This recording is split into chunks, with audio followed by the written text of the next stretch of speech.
इदं मोक्षदं चैव ओङ्काराय नमो नमः। सदाशिवसमारम्भां व्यासशङ्करमध्यमाम् अस्मदाचार्यपर्यन्तां वन्दे गुरुपरम्पराम्। शङ्करं शङ्कराचार्यं केशवं बादरायणम् सूत्रभाष्यकृतौ वन्दे भगवन्तौ पुनः पुनः। ध्यानमूलं गुरोर्मूर्तिः पूजामूलं गुरोत्पदम् मंत्रमूलं गुरोर्वाक्यम् मोक्षमूलं गुरो కృపా. హరి ఓం. గురుగారిని అధ్యయనం కొనసాగించవలసిందిగా కోరుతున్నాను.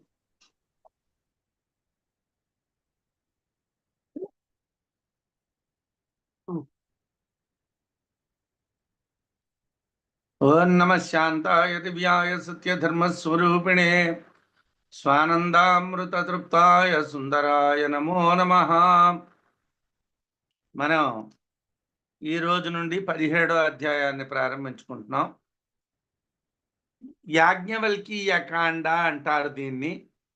అంటే బృహదారణ్యకోపనిషత్తులో 3వ అధ్యాయం. దాన్ని యాజ్ఞవల్కీయ కాండ అని పిలుస్తారు. యాజ్ఞవల్క్యుల వారు ఋషులకు బోధించినటువంటి బ్రహ్మ విద్య. అలాగే 4వ కాండ కూడా 4వ అధ్యాయం బృహదారణ్యకోపనిషత్తులో కూడా జనక మహారాజు గారికి బోధించినటువంటి బ్రహ్మ విద్య. ఈ మొత్తం 2 అధ్యాయాలు కూడా యాజ్ఞవల్క్యుల వారి యొక్క వాక్యాలే ఉంటాయి. అంటే ఇక్కడ ఇది ఇవాళ 17వ అధ్యాయం, మనకు అనుభూతి ప్రకాశంలో 17వ అధ్యాయం. దీంట్లో చాలా ప్రధానమైనటువంటి విషయం ఏమిటంటే, ఇతర ఉపనిషత్తుల్లో వేదము యొక్క ఉపదేశాలే ఉంటాయి. ఇది అని ఉపదేశాలు ఉంటాయి. బృహదారణ్యకోపనిషత్తులో 3-4 అధ్యాయాల్లో యుక్తులు, ఉపపత్తులు కూడా ఉంటాయి. ఇలాగా అలాగా, ఇందువల్ల ఇది అన్నటువంటి విషయాన్ని కూడా చెప్పడం ఉంటుంది. అయితే ఓ ప్రశ్న మనకు రావచ్చు, యాజ్ఞవల్క్యుడు మామూలు ఋషి కదండి, ఆయన ఉపనిషత్తుకి చెప్పినట్టుగా ఎలా చెప్తారండి? యాజ్ఞవల్క్యుడికి ముందర ఉపనిషత్తు లేదా? బృహదారణ్యకోపనిషత్తు యాజ్ఞవల్క్యుని తర్వాత వచ్చిందా అంటే కాదు. వేదంలో ఉన్నటువంటి మంత్రాలకన్నింటికీ ద్రష్టలు ఉంటారు. కానీ ఆ ద్రష్టలు ఎవరూ కూడా ఆ మంత్రాలు రాసిన వాళ్ళు కారు. ఆ మంత్రాలు ఏ ఉపదేశము లేకుండా పొందిన వాళ్ళు. అంటే వాళ్ళకి ప్రత్యేకంగా ఒక గురువు గారి దగ్గర వాళ్ళు ఆ మంత్రాన్ని ఉపదేశం పొందక్కర్లేకుండా వాళ్ళే స్వయంగా ఆ మంత్రాన్ని దర్శిస్తే వాళ్ళు ద్రష్టలు అవుతారు. అలాగే ఈ యాజ్ఞవల్కీయ కాండకి ద్రష్ట కూడా యాజ్ఞవల్క్యుడే. ఆయన స్వయంగా తన యొక్క తపశ్శక్తి చేత దర్శించినటువంటి విషయాలు మనకిక్కడ కనిపిస్తాయి. ఈ అధ్యాయంలో యాజ్ఞవల్క్య కాండమునకు సంబంధించినటువంటి శృతి వ్యాఖ్యానం చేస్తున్నారు 17వ అధ్యాయం. జనకోహ వైదేహ అనేటువంటి మంత్రంతో యాజ్ఞవల్కీయ కాండ ప్రారంభం అవుతుంది. ఇంతకు ముందు అధ్యాయంలో చెప్పినటువంటి మధుకాండకు దీనికి కూడా విషయం ఆత్మతత్వాన్ని చెప్పడమే. అయినా ఈ కాండలో యుక్తులు దృష్టాంతాలతో ఆత్మతత్వాన్ని చెప్తారు కాబట్టి పునరుక్తి దోషము ఉండదు. మధుకాండలో ఉన్న ఆత్మతత్వమే మళ్ళీ చెప్పడం ఎందుకండి అంటే, మధుకాండ వేదోపదేశ ప్రధానం. అంటే వేదంలో ఇలా ఉపదేశించబడ్డాది అని మాత్రమే చెప్తుంది. ఇక్కడ వేదోపదేశాలకి యుక్తుల్ని కలిపి ఆత్మ ఒక్కటే అని చెప్తారు. ఇక్కడ ఉపాఖ్యానాలు ఉన్నాయి, కొన్ని కథలు ఉన్నాయి. వాటి ప్రయోజనం ఏమిటంటే జ్ఞానాన్ని స్తుతించడం లేదా జ్ఞానాన్ని పొందేటువంటి ఉపాయం చెప్పడం. ఈ ఉపాఖ్యానాలు బాగా శాస్త్రాలు తెలిసినటువంటి వారి మధ్య సంభాషణలు అవ్వటం వలన జ్ఞానం మనకి వృద్ధి పొందుతుంది. సాధారణంగా 2 రకాలుగా జ్ఞానం వృద్ధి పొందుతుంది. గురువు దగ్గర నేర్చుకుంటే వృద్ధి పొందుతుంది. మనలాగే తెలిసినటువంటి పండితులతో చర్చిస్తే వృద్ధి పొందుతుంది. ఉపన్యాసాల వల్ల కాదు. చాలా ఇటీవలి కాలంలో చాలా పొరపాటైనటువంటి భావన ఏమిటంటే, ప్రవచనము అంటే ఏదో ఒక ఉపన్యాసం, ఒక లెక్చర్ అనుకుంటున్నారు. అది తప్పు. ప్రవచనం అంటే ఒక విషయాన్ని బాగా చెప్పడం, లోతుగా చెప్పడం. అలా చెప్పాలంటే 1 గురువు దగ్గర గట్టిగా చదువుకోవాలి, 2 బాగా ఆలోచించాలి, 3 తనతో సమానమైనటువంటి వాళ్ళతో చర్చలు చేయాలి. ఆచార్యాత్ పాదమాధత్తే పాదం శిష్య స్వమేధయా పాదం సబ్రహ్మచారిభ్య పాదం కాలక్రమేణ చ. ఇది యథార్థం. ఎందుకంటే నేను 1971లో రాముడి మీద శతకం రాసినప్పుడు రాముడు అంటే నాకేముడు తెలుసునో, 2025లో నేను రాముడిని గురించి ఏమిటి ఆలోచించగలనో తేడా నాకే తెలుసు. 50 ఏళ్ళకే. పాదం కాలక్రమేణ చ. చదవగా చదవగా తెలుస్తుంది. ఈ ఉపాఖ్యానాలు బాగా శాస్త్రాలు తెలిసినటువంటి వాళ్ళ మధ్యని చర్చా కార్యక్రమాలు, అంటే ఒకరితో చర్చించుకుంటారనమాట. అలా చర్చించుకోవటం వలన జ్ఞానం వృద్ధి పొందుతుంది. ఈ ఉపాఖ్యానాల ప్రయోజనం జ్ఞానాన్ని పొందేటువంటి ఉపాయం మనకి చెప్పడం. మొదటి బ్రాహ్మణాన్ని అశ్వల బ్రాహ్మణం అంటారు. జనకుడు చాలా ఎక్కువ దక్షిణలు ఇచ్చి యజ్ఞం చేస్తున్నాడు. అంటే ఎక్కువ దక్షిణలు ఇచ్చి యజ్ఞం చేస్తున్నాడని ఎందుకు చెప్పడండి? దక్షిణ ఇస్తున్నాడంటే చాలదా? అంటే ఎక్కువ దక్షిణ ఇస్తే చాలా గొప్ప విద్వాంసులు దాని దగ్గరికి వస్తారు. అంటే దాని స్థాయి పెరుగుతుంది. ఎక్కువ దక్షిణ ఇచ్చి చేస్తున్నాడు. కురుపాంచాల దేశాల్లో ఉన్నటువంటి బ్రాహ్మణులందరూ కూడా అక్కడికి వచ్చారు. అయితే జనక మహారాజు గారికి ఒక చిన్న ఉద్దేశం కలిగింది.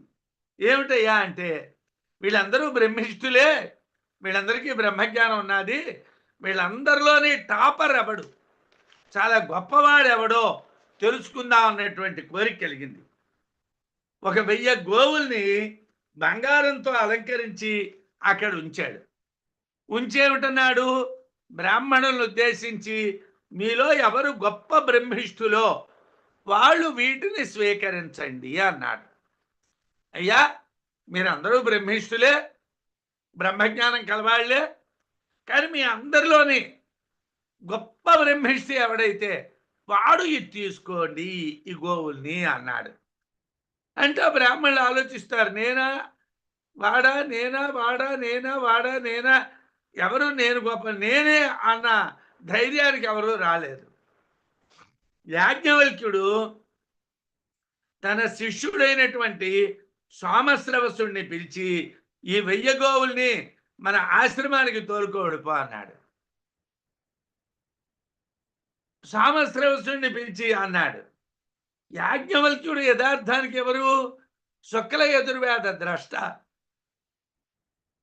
యజుర్వేదం గురువుగారి దగ్గర నేర్చుకొని అహంకారాన్ని ప్రదర్శిస్తే, గురువుగారు నా వేదం నాకు ఇచ్చి అంటే ఆ వేదాన్నంతటినీ కూడా వమనం చేసేసాడని, ఆ తర్వాత ఆయన సూర్యుడిని ఉపాసించి శుక్ల యజుర్వేదాన్ని పొందాడని యాజ్ఞవల్క్యుడి కోసం చెప్తారు. శుక్ల యజుర్వేదానికి ద్రష్ట. మరి సామశ్రవసుడు అంటే సామవేదం చదువుకున్న వాడిని పిలవడం ఏమిటి అంటే, ఆయన యాజ్ఞవల్క్యుడు 4 వేదాలు కూడా తెలిసినటువంటి వాడు, చతుర్వేదవేత్త. ఆ విధంగా యాజ్ఞవల్క్యుడు తాను అందరికన్నా బ్రహ్మిష్ఠుడను అనేటువంటి భావాన్ని అందరికీ తెలిసేటట్టు చేశాడు. ఆ గోవుల్ని తోలుకోపమ్మనమన్నాం. అక్కడ ఉన్నటువంటి వాళ్ళలో జనకునికి హోత అయినటువంటి అశ్వలుడు కోపించాడు. అక్కడ యజ్ఞం జరుగుతున్నది. ఆ యజ్ఞానికి హోత అశ్వలుడు అనేవాడు. వాడి కోపం వచ్చింది. వాడి కోపం వచ్చి వాడు ఏం చేశాడు, ఏమయ్యా నువ్వే బ్రహ్మిష్టివా, మేము ఎవడం కామా, ఆ గోవులన్నీ నువ్వే పట్టుకుపోయావా అన్నాడు. అప్పుడు యాజ్ఞవల్క్యుడు అన్నాడు, మేము బ్రహ్మిష్ఠులకి నమస్కారం చేస్తామండి, మాకు బ్రహ్మిష్ఠులు అంటే గౌరవం ఉంది, కానీ గోవుల్ని మాత్రం మేము స్వీకరించాం అన్నాడు. అప్పుడు అశ్వరుడు, నేను కొన్ని ప్రశ్నలు అడుగుతాను, నువ్వు సమాధానాలు చెప్పు అన్నాడు. అయితే ఇక్కడ అశ్వరుడు చేస్తున్నది ఏమిటి, యజ్ఞం చేయిస్తున్నది. యజ్ఞం దేనికి సంబంధించింది, కర్మకాండకి. జనకుడు ఎవళ్ళని చూద్దాం అనుకున్నాడు, బ్రహ్మ కాండలో దట్టయినటువంటి వాడిని చూడాలనుకున్నాడు. ఈ అశ్వరుడు ఏమిటి అడిగాడు, కర్మకాండను ఏ విధంగా ఉపాసిస్తే ముక్తి అతిముక్తి లభిస్తాయో చెప్పండి అని అడిగాడు. దాని మీద చర్చ జరిగింది. కర్మకాండను ఉపాసిస్తే బ్రహ్మ ఎలా తెలుస్తుంది, కర్మ అవిద్యా విషయం కదా, అశ్వరుడికి తెలియదా, తెలుసు. ఇవాళ మనం చాలామంది అంటే ఇవాళ 4 వేదాలు చదివిన వాళ్ళంటే చాలా తక్కువగా ఉన్నారు, శాస్త్రాలు చదివిన వాళ్ళు కూడా చాలా తక్కువగా ఉన్నారు, ఉపనిషత్తులు అన్నీ చదివినటువంటి వాళ్ళు కూడా తక్కువగా ఉన్నారు, బ్రహ్మసూత్రాలతో సమన్వయం చేసుకోగలిగినటువంటి వాళ్ళు కూడా తక్కువగా ఉన్నారు. బ్రహ్మిష్ఠులు అని చెప్పడానికి అంత గొప్ప శక్తి గల వాళ్ళు ఇవాళ తక్కువగా ఉన్నారు. లేరు అని నా నోటంటాను, ఎవరైనా ఉంటే ఉండొచ్చు, నాకు తెలియకపోవచ్చు, తక్కువగా ఉన్నారు.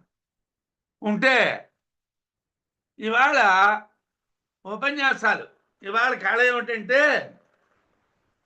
ఎవరు కూడా ఒక పుస్తకం మొదటి నుంచే చివరి వరకు చెప్పరు. ఎందుకంటే మొదటి నుంచి చివరి వరకు మాట్లాడాలంటే ఎక్కడ పునరుక్తి దోషం వస్తుందో, ఎక్కడ తప్పుడు మాటలు మన నోటంటే వస్తాయో కష్టం. ఒక గంట ఉపన్యాసం అనుకోండి, ఓ 4 శ్లోకాలు, 2 కథలు, 3 బాతాకానీలు, అయిపోయింది సార్, గంట అయిపోయింది. ఇవాళ అందరూ దీనికి అలవాటు పడిపోయారు. అందువల్ల ఇవాళ ఏమిటి, పండితులు సభల్లో ఉండరు, ప్రశ్నించే వాళ్ళు ఉండరు, ఏది మాట్లాడినా పర్వాలేదు. కర్మకాండ జ్ఞానకాండ సముచ్చయం చేసి మాట్లాడేస్తున్నారు. ఇవాళ కర్మకాండని జ్ఞానకాండని కలిపేసి మాట్లాడేస్తున్నారు. ఎలా ఎందుకు మాట్లాడిస్తున్నారండి అని అంటే, బ్రహ్మకాండ తెలియడమే కష్టం. బ్రహ్మకాండని తెలిసినటువంటి వాడెవడూ కూడా కర్మకాండని దాంతో సముచ్చయం చేయడు. ఇవాళ బ్రహ్మకాండలో ఏవో 1-2 ఉపనిషత్తులు తెలిసిన వాళ్ళు ఉంటున్నారు, కానీ అన్ని ఉపనిషత్తులు తెలిసిన వాళ్ళు లేరు. మన అదృష్టవశాత్తు మన అధ్యయన భారతిలో ఉపనిషత్తులన్నీ చదువుకున్నాం. దాంట్లో మన విచిత్రం ఏమిటంటే, ఈ అనుభూతి ప్రకాశంలో భగవత్పాదులు వారు వ్యాఖ్యానించినటువంటి ఉపనిషత్తులు, మైత్రాయణీయోపనిషత్తు, శ్వేతాశ్వతరోపనిషత్తు, కైవల్యోపనిషత్తు, ఇలాంటివి కూడా మనం మాట్లాడుకున్నాం. మనం మామూలుగా ప్రసిద్ధమైనటువంటి 10 ఉపనిషత్తుల్ని దాటి కూడా మాట్లాడుకున్నాం. అప్పుడే మీకు బ్రహ్మజ్ఞానం కలుగుతుంది. స్పష్టమైనటువంటి బ్రహ్మజ్ఞానం కలిగితే అప్పుడు మనం కర్మకాండం దాన్ని కలగాపులగం చెయ్యం. ఈ అశ్వరుడు ఏమిటి చేస్తున్నాడు, కర్మకాండని బ్రహ్మకాండతో కలిపి ప్రశ్నిస్తున్నాడు.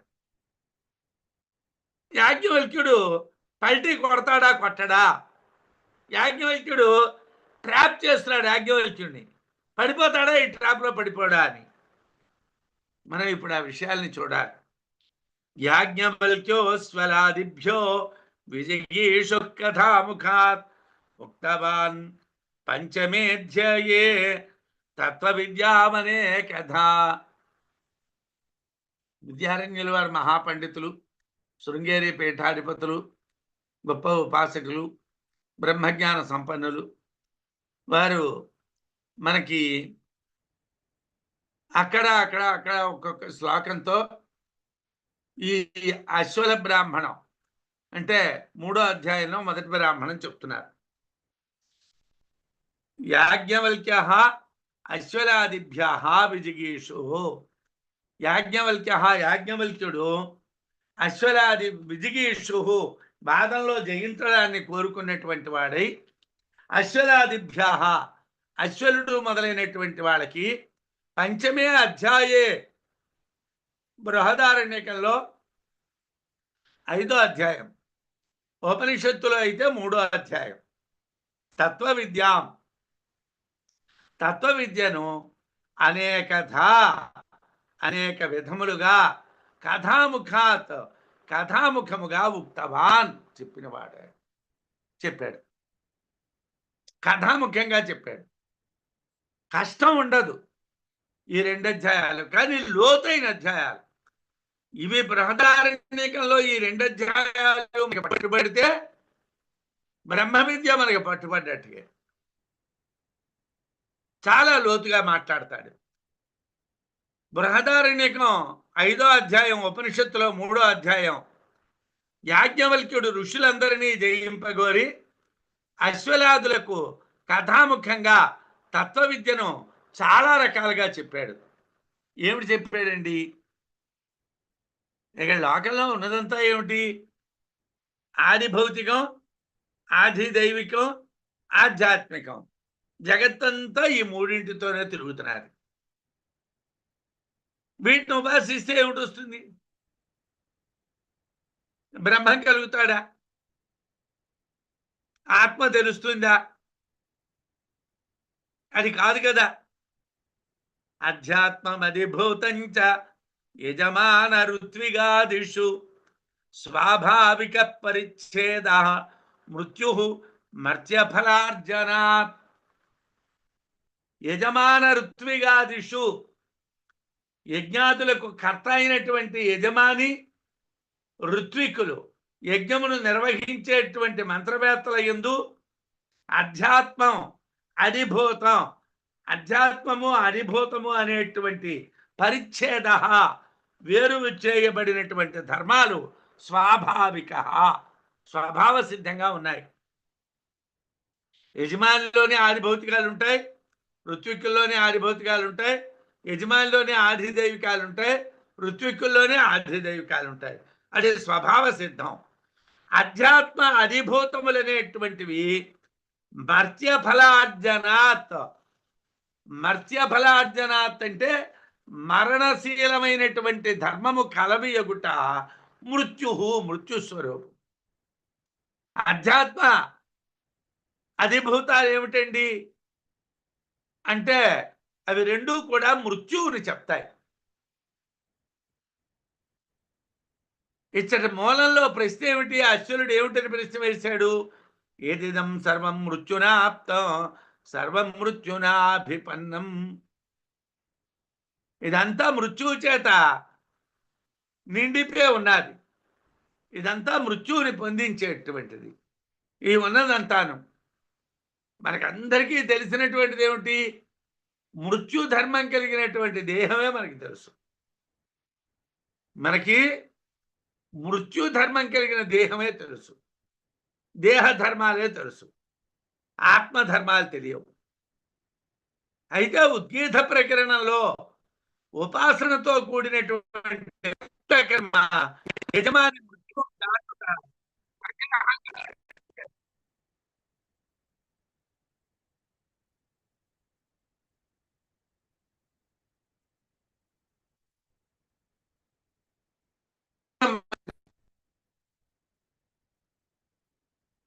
ఉద్గీత ప్రకరణంలో ఉపాసనతో కూడినటువంటి పాంక్త కర్మ అంటే యజమాని, భార్య, కొడుకు, దైవీ విత్తము, మానుష విత్తము, ఈ 5ఇంటిని చెప్పేటువంటి దాన్ని పాంక్త కర్మ అంటారు.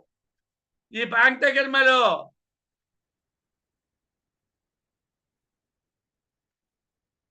ఉపాసన చేసినట్టుగైతే మృత్యువుని దాటొచ్చును అని ఉద్గీత బ్రాహ్మణంలో చెప్పారు. ఈ ప్రకరణం దానికి సమగ్రమైనటువంటి పరిశీలన చేస్తుంది.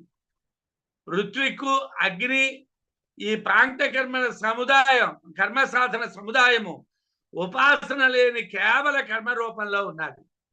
ఈ ప్రాంత కర్మ కేవలం కర్మ మాత్రమే, ఇక్కడ ఉపాసన లేదు. స్వాభావికమైనటువంటి మృత్యువు చేత వ్యాపింపబడి ఉన్నది. ఆ ప్రాంత కర్మ వల్ల మృత్యువు కలుగుతుంది, అది మృత్యువుకి లొంగిపోయి ఉన్నది. అయితే కర్మిష్టి ఏ ఉపాసన ద్వారా మృత్యువును దాటి స్వతంత్రుడు అవుతాడు అనేది ప్రశ్న. కర్మ చేసేటువంటి వాడు ఎటువంటి ఉపాసన చేస్తే మృత్యువుని దాటి స్వతంత్రుడు అవుతాడు? ముఖ్య ప్రాణోపాసన చేస్తే మృత్యువు దాటొచ్చును అని ఉద్గీత బ్రాహ్మణంలో చెప్పారు. ముఖ్య ప్రాణోపాసన వాయువు, దాన్ని ఉపాసిస్తే మనం మృత్యువుని దాటొచ్చును అని దాంట్లో చెప్పారు. కానీ ఉద్గీత బ్రాహ్మణంలో చెప్పబడనటువంటి విశేషాలు, వాక్కును అగ్నిని దర్శించడం మొదలైనటువంటివి ఇక్కడ చెప్తున్నారు. కాబట్టి ఇక్కడ ఇదేది పునరుక్తి కాదు. ఈ విషయాలన్నీ ఎందుకు చెప్తున్నారండి అని మీరు అనుకోవచ్చు. ఆ శ్లోకము, దానికి భావం మనం బృహదారణ్యకోపనిషత్తు చదివేసుకోలేదు. బృహదారణ్యకోపనిషత్తు చదివేసుకొని ఉంటే ఉద్గీత బ్రాహ్మణం చదివేస్తాం, పాంక్తకర్మ చదివేస్తాం, త్రయన్న ప్రకరణం చదివేస్తాం. అవన్నీ వాడు మాట్లాడుతూ ఉంటే ఆహా అదా అదా అదా అదా అని మనకు గుర్తొచ్చేస్తుంది. మన అధ్యయన భారతిలో ఉన్నటువంటి వాళ్ళలో ఒక 10-12 మంది అనుకుంటాను బృహదారణ్యకోపనిషత్తును విన్నారు. మిగతా వాళ్ళు బృహదారణ్యకోపనిషత్తు చదివారో లేదో నాకు తెలియదు. దానివల్ల ఏమవుతుంది, మనకి ఉద్గీత బ్రాహ్మణంలో ఏమిటి చెప్పాడు, పాంక్తకర్మ అంటే ఏమిటి, ఈ డౌట్లు వస్తాయి. కాబట్టి ఇక్కడ ఉద్గీత బ్రాహ్మణంలో చెప్పబడ్డటువంటి పాంక్తకర్మ వల్ల ముక్తి రాదు, అక్కడ ఏ ఉపాసన చెప్పలేదు. అగ్ని, వాక్కు మొదలైనటువంటి వాటిని దర్శించేటువంటి విశేషాలు ఇక్కడ చెప్తాం. ఇవి తెలుసుకుంటే మీకు ముక్తి, అతిముక్తి కలుగుతుంది. ఇది పునరుక్తి విషయం కాదు అని చెప్పారు. ఋషులందరూ బ్రహ్మిష్ఠులు కనుక వారి కర్మకాండతో పని లేదు. కానీ అజ్ఞానకాండలో ఉద్గీత బ్రాహ్మణంలో ఉపాసన చెప్పారు. అది మృత్యువును ఎలా దాటిస్తుంది అనేది ప్రశ్న. కర్మిష్టి బ్రహ్మమును ఎలా దర్శిస్తాడో చెప్పాలి. ఇది చాలా క్లిష్టమైనటువంటి విషయం. కర్మ అవిద్యా విషయం, బ్రహ్మము జ్ఞాన విషయం. పాంక్తకర్మలో యజమాని ఎవరండి? మనస్సే. భార్య ఎవరండి? వాక్కు. పాంక్తకర్మ అంటే 5 చేసే కర్మ. అక్కడ యజమాని ఎవరు? మనస్సు. భార్య వాక్కు, ప్రాణము కొడుకు. దైవీ మానుష విత్తాలంటే, మానుష విత్తం అంటే కళ్ళు, దైవీ విత్తం అంటే చెవులు. వీటితో 5 యజ్ఞం. అంటే భార్య అంటే భార్య ఉండదు, కొడుకు ఉండడు, డబ్బు ఉండదు. యజమాని అంటే ఎవడో యజమాని ఉండడు. మనస్సులోనే ఈ ఉపాసన జరుగుతుంది. అసలు ఇవాళ ఉపన్యాసాలు చెప్పేటువంటి వాళ్ళకు విషయం ఏంటి తెలియదంటే, శంకరాచార్యులు వారు ఎక్కడా కూడా కర్మకాండని, ఉపాసనని అంగీకరించరు. ఎక్కడైనా వారు ఆ వాక్యాలని చెప్పారు అంటే ఆ వాక్యాలు స్తుతి కోసం చెప్పినటువంటి వాటికి మనం వేరే అర్థం చెప్పాలి. ఎలాగండి అని అంటే, సౌందర్యలహరి అన్నాం అనుకోండి, సౌందర్యం అనేటువంటిది ఏమిటి అని ప్రశ్న వేయాలి. శంకరాచార్యులు వారు సౌందర్యం అంటే ఏమిటి ఇదేని ఉద్దేశించి మాట్లాడారు. శంకరాచార్యులు వారు శివానందం అంటే, ఆనందం అంటే ఏమిటండి, శివానందం అంటే ఏమిటండి? శివుడు ఆనందం వేరు, విష్ణు ఆనందం వేరు, బ్రహ్మ ఆనందం వేరు, రామసుబ్బారావు ఆనందం వేరు, శర్మగారి ఆనందం వేరు అని ఉంటాయా అండి? ఇలా ఆనందాలు ఉంటాయా? శివానందం అన్నటువంటిది ఏ సమాసం చెప్పాలి? ఇవన్నీ చాలా కష్టం. ఇంకా ముందు ముందు వస్తాయి ఆ విషయాలు. మనకి ఏమిటంటే కర్మకాండని బ్రహ్మకాండతో సమన్వయం చేయడం కుదరదు. రెండు పట్టాలాంటివి. ఒక పట్టాకు ఒక పట్టా స్ట్రైట్ గా వెళ్తూ ఉంటుంది. కర్మకాండ అవిద్యా విషయం, బ్రహ్మకాండ జ్ఞాన విషయం. ఇక్కడంతా ఏమిటి? కర్మ మానసికం. ఇదే కర్మను ఉపాసించే విధిని అశ్వనుడు అడిగాడు. ఈ జగత్తంతా మృత్యువు చేత నిండి ఉంటే కర్మకాండ అంతా మృత్యువు ఫలము కలది అవటం వలన అధిభూత అధ్యాత్మ ధర్మాలు మృత్యు ఫలప్రదాలు కదా, మృత్యువునిస్తాయి కదా. యజమాని ఋత్విక్కు విభాగము అధిభూత అధ్యాత్మ రూపంలో వేరు చేయబట్టం వలన స్వభావ సిద్ధ విషయాలు, అవన్నీ స్వాభావికాలు. మరి ఇక్కడ ఎలాగా ఈ కర్మలో బ్రహ్మ ఎలా కలుగుతుంది, వాడు బ్రహ్మాన్ని ఎలా పొందుతాడు అని ప్రశ్న వేశారు. కాలోపి మృత్యు కర్త్రాదిమారణాత్ స్యాత్ సచద్విధా సౌరో అహోరాత్ర రూపేణ చాంద్రపక్షాది రూపత. ఏమంటే అధిభూతము అధ్యాత్మమే మృత్యువా, ఇంకే మృత్యువేనా ఉన్నాదా?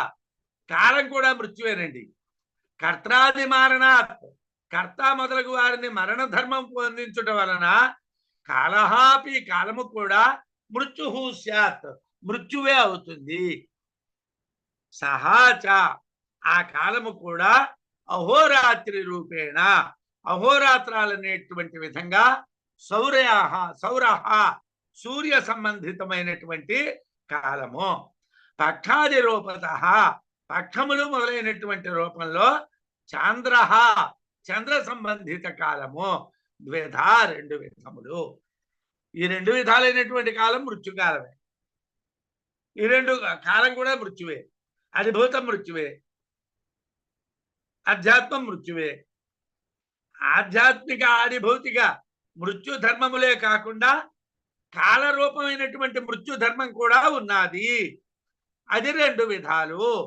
సూర్యుడిని అనుగమించేటువంటి కాలం రాత్రింపగళ్ళ విభాగము కలిగినటువంటిది. చంద్రుణ్ణి అనుగమించేటువంటి కాలము శుక్ల కృష్ణ పక్షాలు అనేటువంటి రూపం కలిగినటువంటిది. ఈ రెండు రూపాల్లోనే ఉన్నటువంటి కాలం కర్త మొదలైనటువంటి వారిని నశింపజేయటం వల్ల మృత్యువు అవుతున్నారు. సహజ సిద్ధమైనటువంటి అజ్ఞానం వలన పుట్టినటువంటి ఫలాశక్తి కలిగినటువంటి కర్మలకు, అంటే అజ్ఞానం అనేటువంటి సహజంగా పుట్టింది, దానివల్ల ఫలం మీకు కోరుకో చేస్తున్నటువంటి కర్మలకు కాలం కూడా కారణం.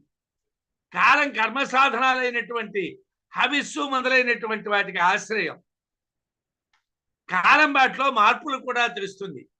అనుష్ఠాన కాలంలో కాలం క్రియకు హేతు అగుట మాత్రమే కాదు, అనుష్ఠానం చేసేటప్పుడు కాలం ఆ చేసేటువంటి పనికి హేతు అవడమే కాదు, క్రియ లేనప్పుడు కూడా అగ్ని హవిస్సు మొదలైనటువంటి వాటిలో మార్పులు చేస్తుంది. కాబట్టి కాలం కూడా మృత్యువే అని అశ్వనుడు ప్రశ్న. ఏదిదం సర్వమహోరాత్రం ఆప్తం సర్వమహోరాత్రం అభిపన్నం కేన యజమానో అహోరాత్రయోరాప్తిమతి ముచ్యత. ఏమయ్యా, ఈ రాత్రింపగళ్ళు, ఈ శుక్లకృష్ణ పక్షాలు, వీటి నుంచి యజమాని ఎలా బయటపడతాడయ్యా? వీటికి ఏమైనా దారి ఉన్నదయ్యా? మనమేదో చాలా గొప్పగా ఏదో ఆద్య బ్రహ్మణ ద్వితీయ ప్రార్థేశ్వరాహ కల్పే దైవత్మన్వంతరే కలియుగే ప్రథమ పాదే జంబూద్వీపే భరతఖండే అస్మిన్ వర్తమాన వ్యాహారికాంధ్రమానేన పరాభవనామ సంవత్సరే దక్షిణాయనే ఏదో ఆషాఢమాసే శుక్లపక్షే ద్వాదశ్యాం అని చెప్పేశాం. ఇక్కడ ఏమైందండి? చాంద్రంలో శుక్లపక్షం ద్వాదశి, సౌరంలో పగలు రాత్రి. మృత్యువు మన వెంటండి ఉన్నది, రాత్రి ఉన్నది, పగలు ఉన్నది, మన వెనకాతలే మృత్యు ఉన్నది. ఎలా పోతుంది? జేతు మృత్యుత్రయం బ్రహ్మలోకం ప్రాప్తుం చ సాధనం ప్రశ్నైశ్చతుర్భి పప్రచ్ఛ దేవధ్యానం తదుత్తరం. 4 ప్రశ్నలు వేశాడు.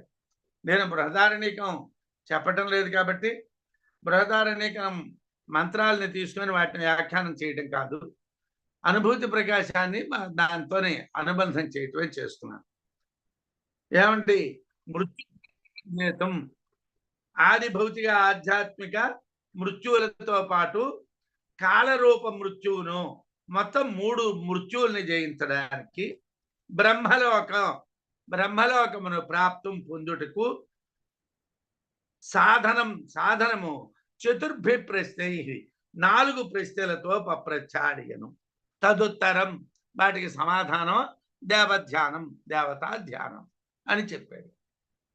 4 ప్రశ్నలు అడిగాడు 3 విషయాల కోసం. ఆది భౌతిక మృత్యువు, ఆధ్యాత్మిక మృత్యువు, కాలం, అకాల మృత్యువు. ఈ 3ంటిని నివారించడానికి బ్రహ్మలోకం ప్రాప్తం అన్నాడు.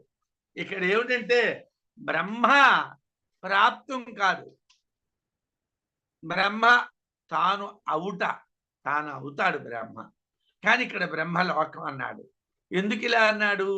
ఇది కర్మకాండ వలన, ఉపాసన వలన కలిగేది హిరణ్య గర్భలోక ప్రాప్తి వరకే తప్పిస్తే మోక్షం కాదు. ఇక్కడ ముక్తి, అతిముక్తి, ముచ్యతే, అతిముచ్యతే అన్నటువంటి పదాలు వాడితే వాటికి ఏమిటంటే ఈ అధ్యాత్మ నుండి ముక్తుడవుతాడు, ఇది ఆది భౌతిక నుండి ముక్తుడవుతాడు, కాలం నుండి ముక్తుడవుతాడు అని చెప్తాం. హిరణ్య గర్భలోకం వరకు పొందుతాడని చెప్తాం. అంతే. వీడికి ఆత్మజ్ఞానం, వీడే ఆత్మని తెలుసుకుంటాడని అనం. అహం బ్రహ్మాస్మి, తత్వమసి అన్నది ఇక్కడ అన్వయం కాదు. అయితే ఆది భౌతిక, ఆధ్యాత్మిక, కాలాత్మకమైనటువంటి 3 విధాల మృత్యువుల నుండి బయటపడి బ్రహ్మలోకం పొందడానికి సాధనాన్ని గురించి 4 ప్రశ్నలు అడిగారు. వాటికి దేవధ్యానమే సాధనమని సమాధానం చెప్పాడు. దేవధ్యానం అంటే కేవల జ్ఞానహీనమైనటువంటి పాపంతో కూడినటువంటి పుణ్యకర్మ కంటే దైవీ సంపదతో కూడినటువంటి పుణ్యకర్మ స్తోత్ర బ్రహ్మాన్ని పొందించటానికి సమర్థము అని బృహదారణ్య భాష్యవార్తికం వ్యాఖ్యానంలో ఆనందగిరి స్వామి వారు రాశారు. దేవధ్యానం అంటే ఏదో నేను కూర్చున్నానండి, ఓం నమ శివాయ, ఓం నమ శివాయ, ఓం నమ శివాయ అంటున్నానండి, కేవలం నువ్వు ఉపాసన చేస్తున్నావు. అక్కడ ఏముంటున్నది? జ్ఞానహీనమైనటువంటి పాపంతో కూడుకున్నటువంటిది. జ్ఞానహీనం, జ్ఞానం లేదు. తర్వాత పాపంతో కూడుకోవడం అంటే ఏమిటండి? ఇప్పుడు మనకేమో ఆచార ప్రథమో ధర్మ, ఆచారం ఎవరం పాటించం, అది అక్కర్లేదు. అన్న సంస్కారం ఎవరు అక్కర్లేదు, ద్రవ్య సంస్కారం ఎవరు అక్కర్లేదు, ఏ శుచిత్వము అక్కర్లేదు. భగవంతుని తలుచుకుంటే చాలండి అంటే దాని వలన ఉపాసన కుదరదు.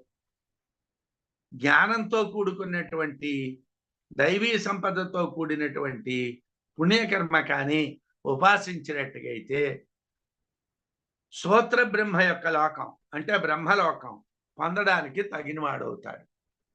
యజమానస్య భాగాదేహే స్తోత్రాదేశ్చ ఆధిదైవికే అగ్నాదౌ ఏకతాం ధ్యాత్వా ముచ్యతే చ అతిముచ్యతే.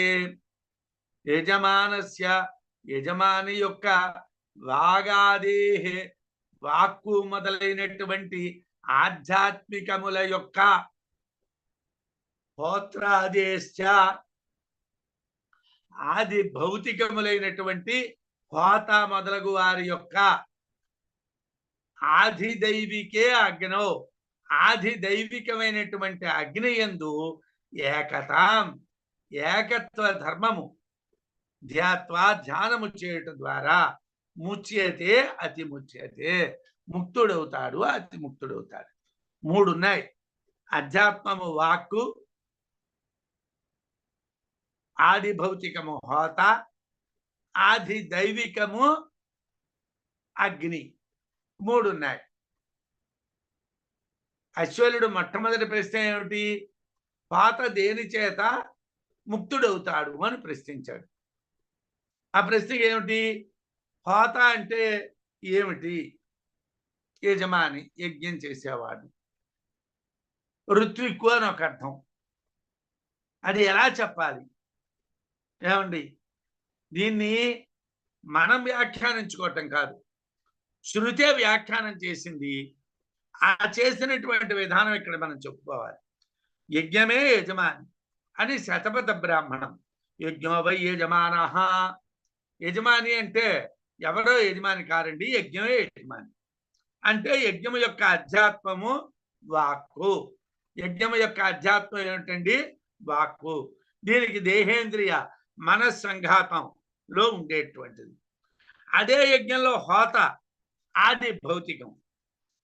ఎవరా హోత? వాక్య హోత. వాక్య ఆధిదైవికమునందు అగ్ని. వాక్య హోత, వాక్య ఆధిదైవికంలో అగ్ని. వాక్కు అగ్ని ఒక్కటే అనేటువంటి విషయాన్ని త్రయన్న ప్రకరణంలో చెప్పారు.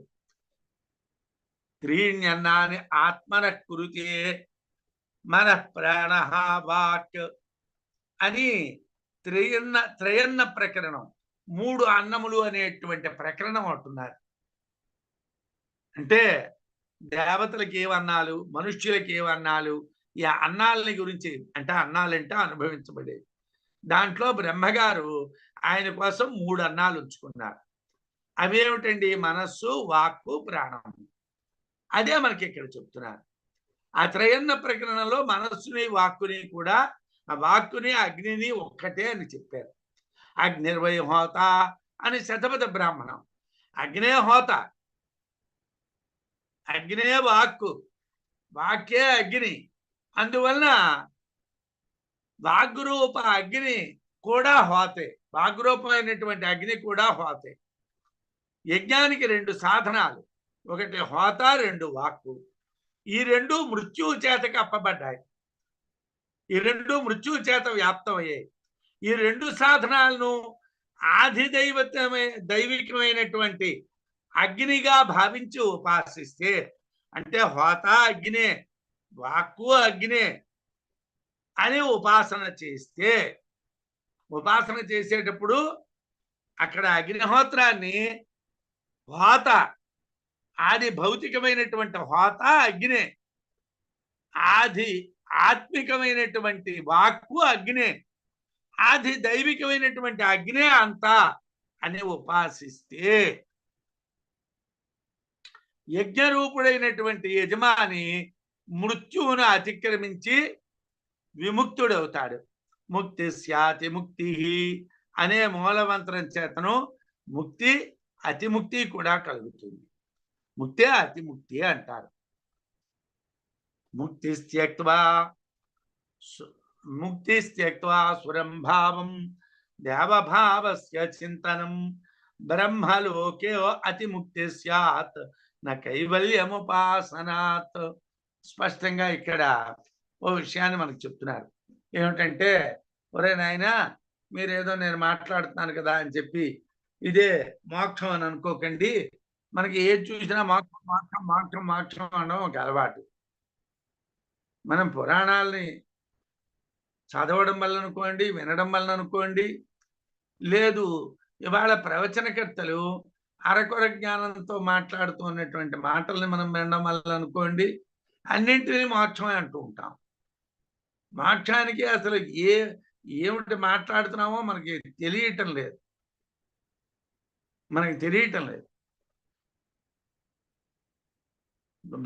భగవద్గీత ఉన్నది. భగవద్గీతలో ఆయన ఆర్తో జిజ్ఞాసుడు అర్థార్థి అని 3 పదాలు అన్నారు. 4వది జ్ఞాని అన్నారు. ఆర్తః నామ జ్ఞాన విషయే ఆర్తః, జ్ఞాన విషయే జిజ్ఞాసు, జ్ఞాన విషయే పురుషార్థగృహీత. జ్ఞానమే, జ్ఞానం గురించి అక్కడ ఆ కాండ జ్ఞాన విషయమే. అక్కడ అస్సలు కర్మ విషయం ఉండదు. అర్థార్థి అంటే మనం అర్థం అంటే ఏదో ధర్మార్థ కామాలని చెప్పకూడదు. ధర్మార్థ కామాలను ఎక్కడ చెప్పాలి? వర్గంలో చెప్పాలి. వర్గార్థి అనలేదు ఆయన. కృష్ణ పరమాత్మ వర్గము కోరేవాడు అనలేదు. కామము, అర్థము, ధర్మము అనేటువంటి 3 కూడా వర్గములు. వర్గములు వేరు, అర్థములు వేరు.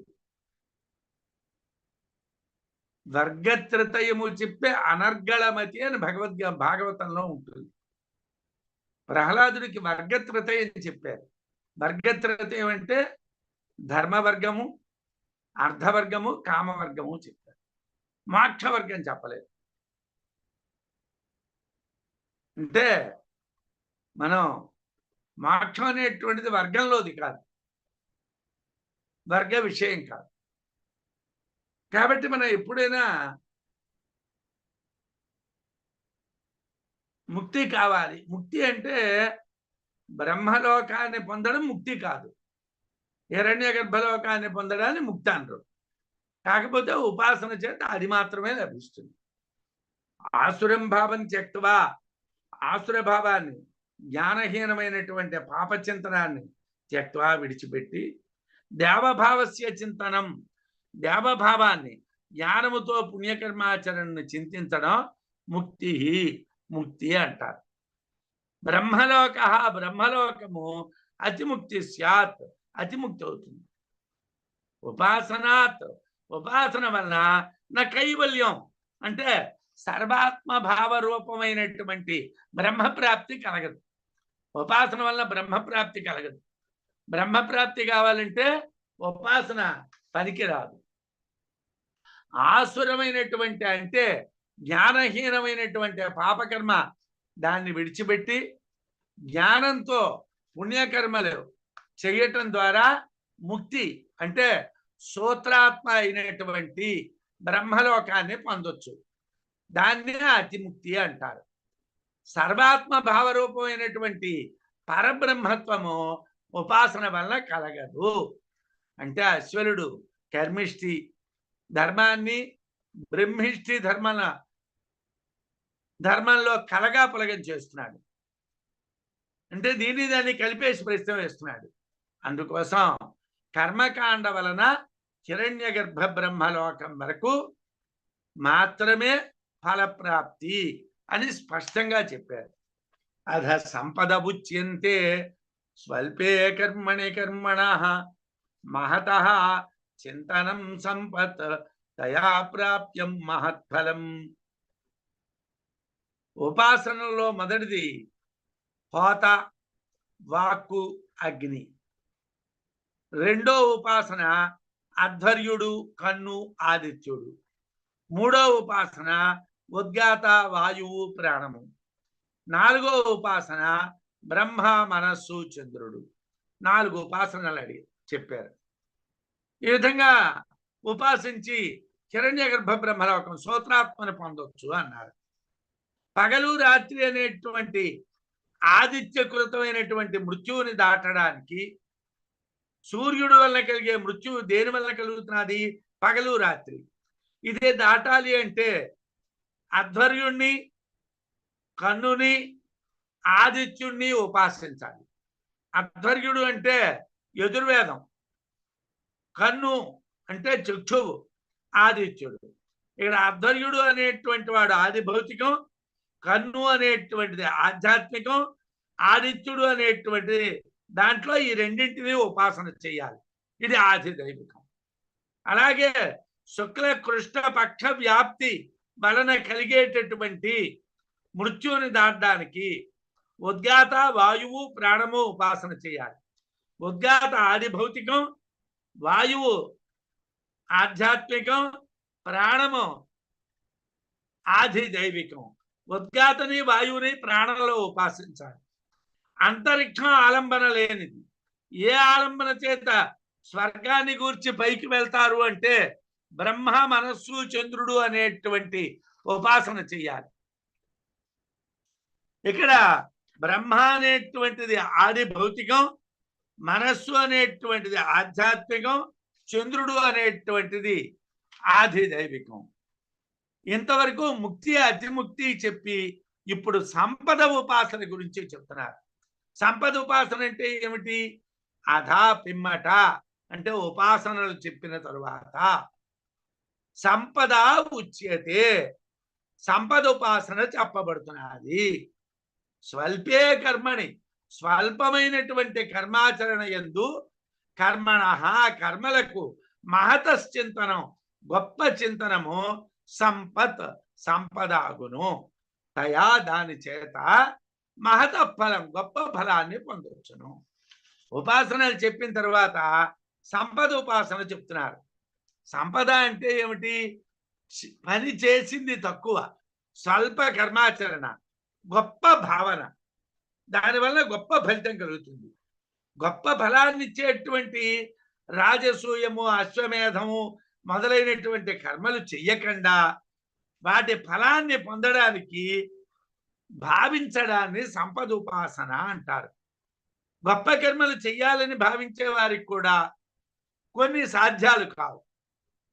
అలాంటి సమయాల్లో సామాన్య కర్మలైనటువంటి అగ్నిహోత్రం, అగ్నిష్టోమం మొదలైనటువంటి వాటిలో ఏవైనా చేసి కర్మఫలాన్ని ఉపాసించాలి. తాను కోరుకున్నటువంటి గొప్ప కర్మఫలాన్ని పొందుతాడు. అందువలన రాజసూయాది ఫలాలు సంపద ఉపాసన ద్వారా పొందొచ్చును. రాజసూయాగం చేసిన పుణ్యం, అశ్వమేధ యాగం చేసిన పుణ్యం సంపద ఉపాసన వల్ల పొందొచ్చు. వేద భాగాల్ని మనం బలివేసినా అవి కేవలం స్వాధ్యాయ విషయమే. నాకు వేదం వచ్చునండి, రోజు వేదం చదువుతున్నానండి అంటే అది ఉత్తి స్వాధ్యాయ విషయం మాత్రమే.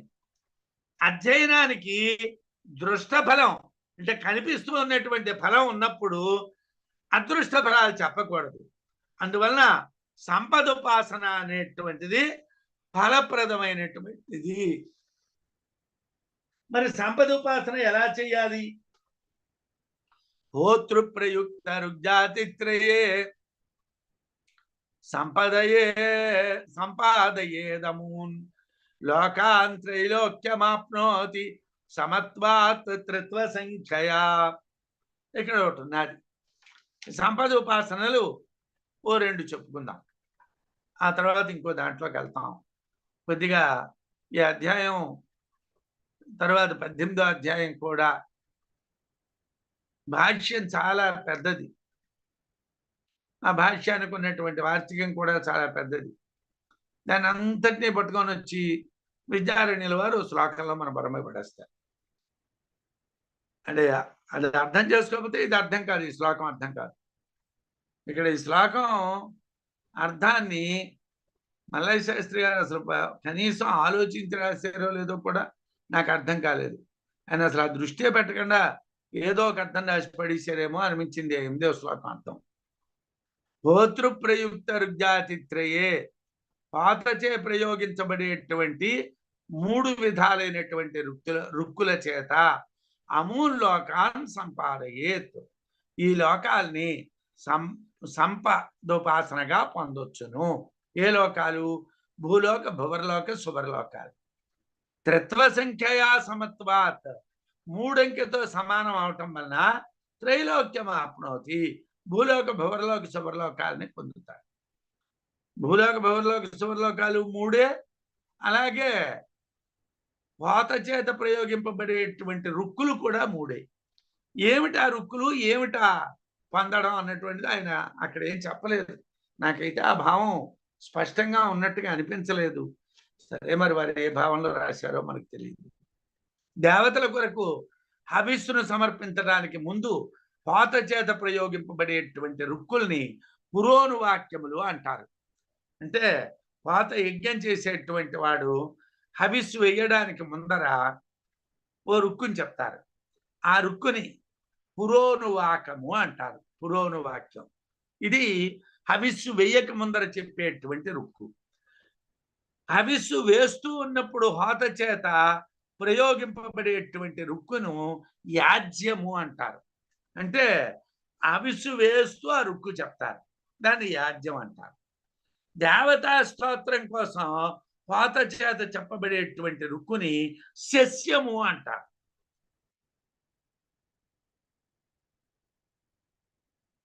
ఈ శస్యం ఏమిటో తెలిస్తే కానీ మనకి శంకరాచార్యుల వారి స్తోత్రాలు అర్థం కావు. అంటే దేవతా స్తుతి కోసం హోత చేత ప్రయోగింపబడేటువంటి రుక్కుల్ని శస్యములు అంటారు. ఇవి 3. ఈ 3ంటితో హోత యజ్ఞాన్ని నిర్వహిస్తున్నాడు.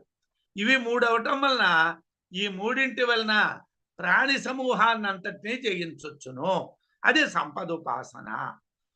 3 సంఖ్యతో సమానమనేటువంటి పోలిక చేత యజమాని పురోనువాక్య చేత భూలోకాన్ని, యాజ్య చేత అంతరిక్ష లోకాన్ని, శస్య చేత స్వర్గలోకాన్ని భావన చేసి సంపదోపాసన చేత అన్ని ప్రాణుల్ని జయిస్తాడు. అంటే పురోనువాకం చేతను భూలోకం జయించేశాడు, యాజ్యం అనేటువంటి అనువాకం చేతను అంతరిక్షలోకం జయించేశాడు, మూడోది శస్యం అనేటువంటి దాని చేత స్వర్గలోకాన్ని జయించేశాడు. ఇందాకలో మీకు ఈ శస్యానికి అర్థం తెలిస్తేనే శంకరాచార్యుల వారి స్తోత్రాలకు అర్థం తెలుస్తాయన్నాను. శస్యం అనేటువంటిది స్వర్గలోకాన్ని జయించేటువంటి సంపదోపాసన. అది సంపదోపాసన. ఆ సంపదోపాసన తెలిస్తే కానీ, అంటే శస్యం తెలిస్తే కానీ మనకి వారు చెప్పినటువంటి స్తోత్రాలు అర్థం కావు. అలా ఈ 3ంటిని భావన చేయడం వల్ల సంపదోపాసన చేత సకల ప్రాణుల్ని జయించేశాడు. అంటే 3 లోకాల్ని ఆ రుగ్జాతులందు భావన చేసి ఫలాన్ని పొందాడు. ఆ రుగ్జాతుల్లో అంటే రుక్కుల యొక్క అనువాకాల్లో వాటిని 3ంటిని భావన చేసి ఫలితాన్ని పొందాడు అని చెప్పాలి. ఇది యథార్థమైనటువంటి భావం. సమిన్మాంసాద్య ముఖ్యానాం ఉజ్వలత్వాది సామ్యతః దేవలోకాది సంపత్యా దేవలోకాది ప్రాప్నుయాత్. ఇంకోటి కూడా చెప్తున్నారు. అంటే ఈ సంపదోపాసనలో మరొకటి చెప్తున్నారు. ఏమండి, మీరేదో సంపదోపాసన అంటున్నారు, భావించడం మాత్రం చేతనే ఆ లోకాలు కలిగిపోతాయి అంటున్నారు. సరే, మీరు ఏదో చెప్పారు, నిజమే ఉండొచ్చు అనుకోండి, అది పక్కన పెట్టండి. సమిధలు వేస్తున్నాం, మాంసం వేస్తున్నాం, నెయ్యి వేస్తున్నాం, మంట వస్తున్నాను. దేన్ని జయిస్తాం? దేన్ని భావన చెయ్యాలి? సమిధలు వేసినప్పుడు మనం ఏం చేస్తాం? అగ్నయే స్వాహ అగ్నాయే దన్నమ్మ, ఏమండి, ఇంద్రాయ స్వాహ ఇంద్రాయే దన్నమ్మ, వరుణాయ స్వాహ వరుణాయే దన్నమ్మ అంటున్నాం. విష్ణవే స్వాహ విష్ణవే దన్నమ్మ అంటున్నాం, అని పడేస్తున్నాం. అది కాదు. అక్కడ ఏమిటి భావన చెయ్యాలి? సమిత మాంస ఆద్య ముఖ్యానాం. సమిధలు, మాంసము, నెయ్యి ముఖ్యమైనటువంటి హోమద్రవ్యముల యొక్క ఉజ్వలత్వాది సామ్యత, దేదీప్యమానమైనటువంటి కాంతి యొక్క సమానత్వము వలన. అంటే మీరు సమిధలు వేసిన, మాంసం వేసిన, నెయ్యి వేసిన అగ్నిహోత్రుడు విపరీతంగా ప్రజ్వలించిపోతున్నాడు. చాలా బాగా అగ్నిహోత్రుడు మీదకు వచ్చేస్తున్నాడు. ఈ కాంతి యొక్క సమానత్వం వలన దేవలోకాది సంపత్యా, దేవలోకము మొదలగు కాంతిమంతములైనటువంటి లోకములు సంపద భావనచే దేవలోకాది ప్రాప్నుయాత్, దేవలోకము మొదలైనవి పొందుతారు.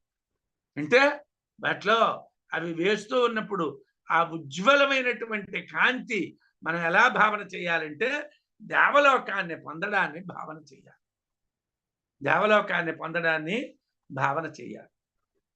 హవిస్సునకు ద్రవ్యాలు అగ్నిలో కాంతిని విరదిమ్ము సమిధలు, మాంసము, నెయ్యి. ముఖ్య ద్రవ్యం సంపదోపాసన చేత కాంతివంతములైనటువంటివి దేవలోకాదులు భావన చేయబడి దేవలోకాదుల్ని పొందిస్తాయి. ఇవి వేస్తూ ఉంటే ఆ దేవలోకాదుల్ని మనం భావన చేసి ఆ దేవలోకాదుల్ని మనం పొందేస్తున్నాం. దీన్ని సంపదోపాసన అంటారు. ఈ ఆహుతులు వేస్తున్నప్పుడు టపా టపా టపా టపా శబ్దాలు వస్తాయి. ఈ శబ్దాల వలన పితృలోకాలు జయించేస్తాం. అవి వేస్తూ ఉంటే ఆ కర్రలు వేసామనుకోండి తపాలు అంటాయి. మాంసం పచ్చిగా ఉంటుంది వేస్తాము తపాలమంటుంది. నెయ్యి వేస్తాము కాంతి వస్తుంది. కాంతి వలన దేవలోకాలు, శబ్దాల వలన పితృలోకాలు. హోమమంతా అయిపోయిన తర్వాత ఈ వేసిన ద్రవ్యాలన్నీ కూడా భూమిని అట్టి పెట్టుకో ఉండిపోతాయి. భూమిలో ఇంకిపోతాయి. ఇవన్నీ కూడా భూమిలో ఇంకిపోతాయి. ఇలా భూమిలో విలీనమైపోతాయి కాబట్టి దాని సామ్యం వలన భూలోకాన్ని అంటే మనుష్యలోకాన్ని జయించవచ్చు. మనుష్యలోకాన్ని జయించవచ్చు. ఈ విధంగా హవిర్ద్రవ్యాల్లో ఉండే